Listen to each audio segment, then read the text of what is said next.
que compõem a mesa e as convidamos a ocuparem seus lugares reservados na plateia.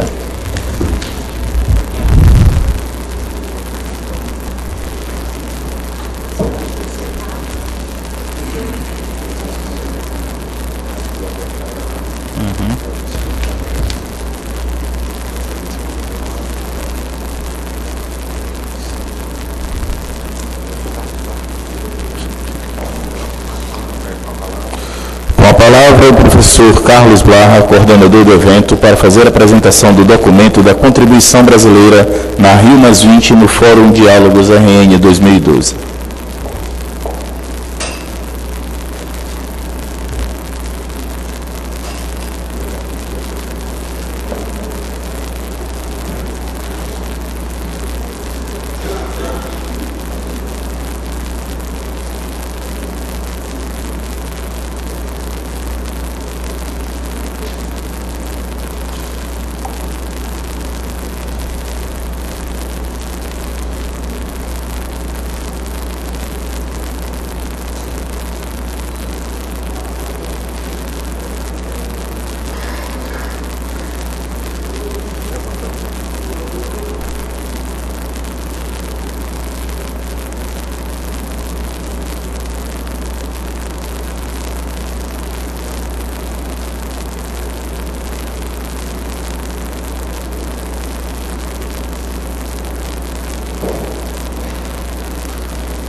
Bom dia a todos. Dado o tempo exíguo que a gente tem, vamos acelerar um pouco a apresentação, mas a ideia é colocar para a plateia o que pouquíssimas pessoas estão sabendo, de fato, e tem a ver com o documento da contribuição brasileira à Conferência do Rio+20. Próximo slide. O documento ele foi elaborado por uma comissão no Brasil, atendendo à proposta inicial da Rio+20. E esse documento pretende colocar em discussão com os outros representantes globais na conferência que acontece no Rio de Janeiro, agora simultaneamente. Próximo. Nesse slide se destacam os 4 pontos que se espera que a Conferência do Rio+20 atenda. A incorporação definitiva da erradicação da pobreza como elemento indispensável à concretização do desenvolvimento sustentável, acentuando sua dimensão humana. A plena consideração do conceito de desenvolvimento sustentável na tomada de decisão de atores dos pilares econômico, social e ambiental, de forma a alcançar maior sinergia, coordenação e integração entre as 3 dimensões do desenvolvimento sustentável, com vistas a superar a prevalência de visões ainda setoriais 20 anos após a definição do desenvolvimento sustentável como problema mundial. O terceiro item, o fortalecimento do multilateralismo entre os diversos atores. O quarto é o reconhecimento de um reordenamento internacional em curso e da mudança de patamar dos países em relação à governança. São 4 desejos que a conferência pretende chegar no final. Próximo. É claro claro que há todo um histórico em toda essa história da Rio+20. E ela começou nos anos 87 com o relatório Brundtland e transitou pelas diferentes etapas em diferentes locais globais, né? Começando com o maior destaque na Rio 92. Depois se transitaram com negociações nos 22 em Johannesburgo e agora chegamos aqui na instância do Rio+20 para tratar de avançar mais. Próximo. O interessante de lembrar isso aqui com relação aos diferentes atores envolvidos na Rio+20 é a declaração do Rio, e um dos 27 princípios é o particular princípio de responsabilidades comuns, porém diferenciadas. Cada um dos países tem responsabilidades comuns, porém é diferente comparar o compromisso dos Estados Unidos com, por exemplo, Suriname, ou o compromisso da China com Bolívia. Todos eles estão envolvidos no mesmo problema, mas as responsabilidades são diferenciadas. Próximo. No entanto, a gente tem que lembrar que também foi estruturada a Agenda 21, a consequência dessa ação do Rio+20, da Rio 92. Próximo. E nesse contexto, só terá sucessos se haverá a participação dos atores. E aqui a gente destaca governos nacionais, locais, cientistas, acadêmicos, empresários, ONGs, movimentos sociais, jovens, toda a sociedade. De fato, não adianta que o governo tome uma decisão se a sociedade não vai acatá-la. Então, há um compromisso generalizado que seja necessário. Próximo. Daí vem a ideia do multilateralismo, né? Próximo. O Brasil identifica 3 questões diretamente associadas à dimensão da inovação tecnológica, e ele se destaca esses 3 itens aqui. Segurança energética é o primeiro ponto, com ênfase em fontes sustentáveis. A gente só pensa nesse movimento se tivermos energia. Então, é o primeiro ponto. Segurança alimentar e nutricional, incluindo acesso à questão da água e inovação tecnológica para a produção agropecuária em segundo lugar.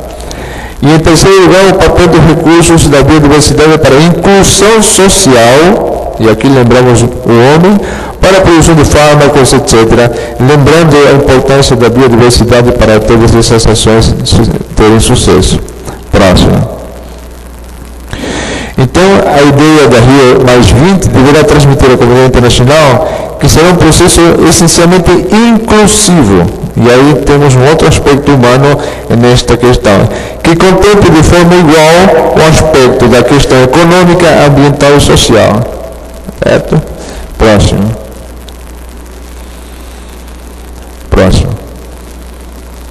Aqui a gente vai listar uma série de itens que se espera que sejam motivos de discussão no Rio de Janeiro. Pode passar, né? Pode ir.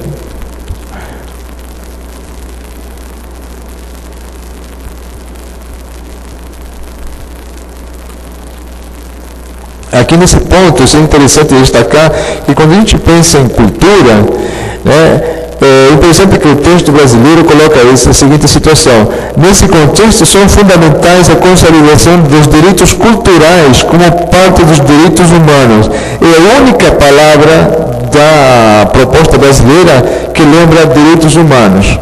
Se a gente pensássemos o contrário, onde primeiro colocássemos direitos humanos e fazemos o resto, muitas ações seriam bem melhores entendidas e com maior sucesso. E é a única palavra que aparece na proposta. Próximo. Pode ir passando, Bruno.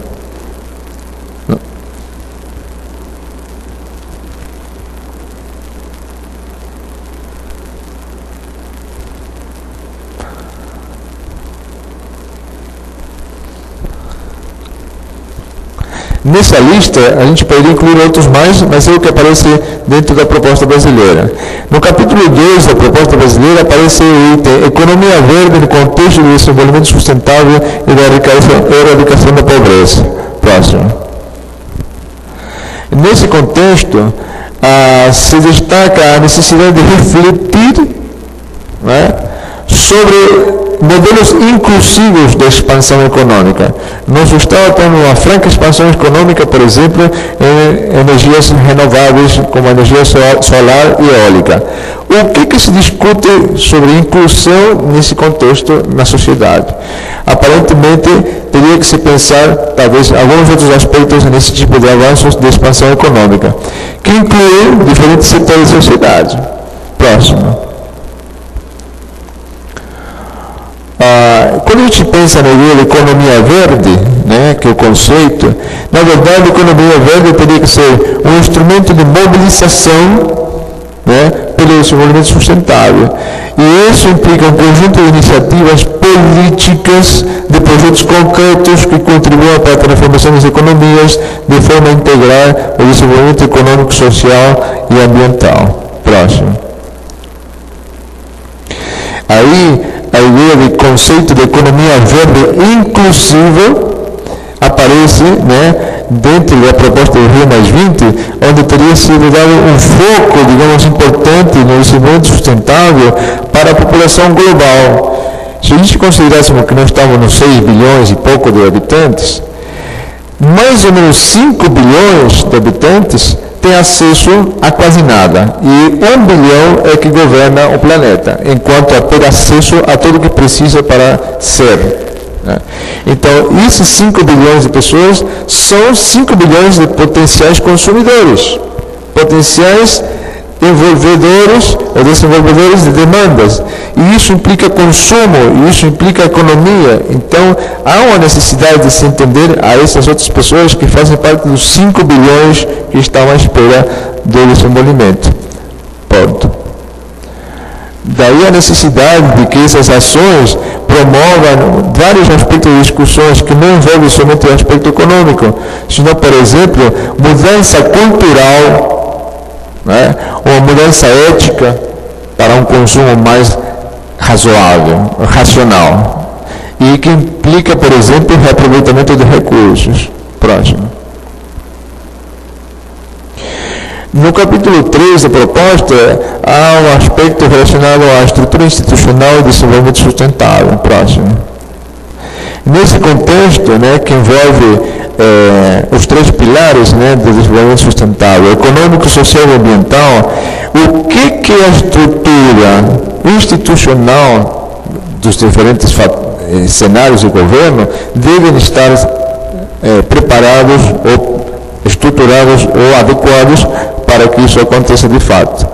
Aí vem uma questão interessante, né, que a presente crise econômica mundial torna ainda mais primeira a necessidade de incorporar a sustentabilidade à atuação de agentes privados à formulação de políticas públicas. Então, a necessidade dessa interação ser mais institucional também. Próximo. Aqui vem a necessidade dessa ideia de triplo processo: coerência interna no plano nacional, coerência de cada Estado no plano intergovernamental e uma coerência de plano interinstitucional global.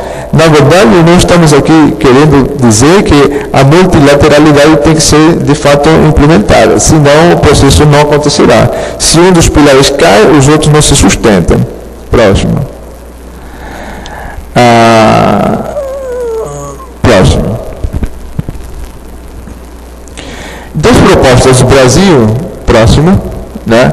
Aqui se listam alguns aspectos relevantes que será a proposta em si, a brasileira. Propõe-se a criação de um programa de proteção socioambiental global. A ideia o objetivo é garantir a renda para superar a pobreza extrema em todo o mundo e promover ações estruturantes que garantam qualidade ambiental, segurança alimentar, moradia adequada, acesso à água limpa para todos. A proposta não diz de onde sairá o dinheiro. É esse que é o ponto que se vai discutir seguramente com maior ênfase. Próxima.